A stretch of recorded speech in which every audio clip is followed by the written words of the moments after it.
Hello. അപ്പോൾ ഇന്ന് നമ്മളിതാ ഒരു ട്രിപ്പ് പോയിക്കൊണ്ടിരിക്കുകയാണ് കേട്ടോ. അപ്പോൾ എവിടെ സ്പോട്ട് കാര്യങ്ങളൊക്കെ നമ്മൾ പറയാം. അപ്പോൾ ടൈമിന് ഫുൾ യൂണിഫോമിലാണ്. ചൂടൊക്കെ ആയതുകൊണ്ട് നമ്മൾ ഡ്രസ്സൊന്നും ഇട്ട് കൊടുത്തിട്ടുണ്ടായിരുന്നില്ല കേട്ടോ. പിന്നെ നമ്മൾ 11:30 ആകുമ്പോൾ ഇറങ്ങിയിട്ടുണ്ടായിരുന്നു. അപ്പോൾ ഉച്ചക്കാകുമ്പോൾ നമുക്ക് ഭയങ്കര വിശപ്പ്. അപ്പോൾ നമ്മൾ പെരിന്തൽമണ്ണ ഒരു റെസ്റ്റോറൻറ്റിൽ കയറിയിട്ട് ഫുഡ് കഴിച്ചു. പിന്നെ ദിക്കാൻ്റെ ഫ്രണ്ട്സും ഒരു ഭാര്യയും മക്കളൊക്കെ ഉണ്ടായിരുന്നു കേട്ടോ. അപ്പോൾ നമ്മൾ ഫുഡ് കഴിച്ചിട്ട് ഇറങ്ങി. ഇപ്പോൾ തൃശ്ശൂർ വഴിയാണ് കേട്ടോ പോയിക്കൊണ്ടിരിക്കുന്നത്. അപ്പോൾ നമ്മുടെ ഡെസ്റ്റിനേഷൻ ഈരാറ്റുപേട്ടയാണ്. അവിടെ ഇക്കാൻ്റെ ഫ്രണ്ടിൻ്റെ റിസ്ക് കമ്പനി ഉണ്ട്. അപ്പോൾ നമ്മൾ ഫസ്റ്റ് അവിടെ പോകുന്നത്. അതിനുശേഷം പിന്നെ നമ്മൾ വഴിയെ പറയാം എവിടേക്കാണ് പോകുന്നത് എന്നുള്ളത്. അപ്പോൾ അതാ എമ്മിന് നല്ല കളിയാണ് കേട്ടോ.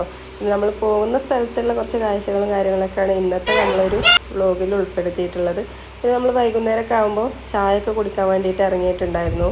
പിന്നെ നമ്മൾ ചായയൊക്കെ കുടിച്ചതിന് ശേഷം വീണ്ടും നമ്മൾ യാത്ര തുടർന്നിട്ടുണ്ട്. അപ്പോൾ പോകുന്ന വഴിക്ക് ഇതാ സുഡിയോയിലൊന്ന് കയറിയിട്ടുണ്ടായിരുന്നു കേട്ടോ. എനിക്ക് കുറച്ച് പർച്ചേസും കാര്യങ്ങളൊക്കെ ഉണ്ടായിരുന്നു. അപ്പോൾ ഞാൻ സുഡിയോയിലൊക്കെ കയറി ഇറങ്ങിയിട്ടുണ്ട്. അപ്പോൾ അടുത്തൊരു വീഡിയോയിൽ കാണാം. അതുവരേക്കും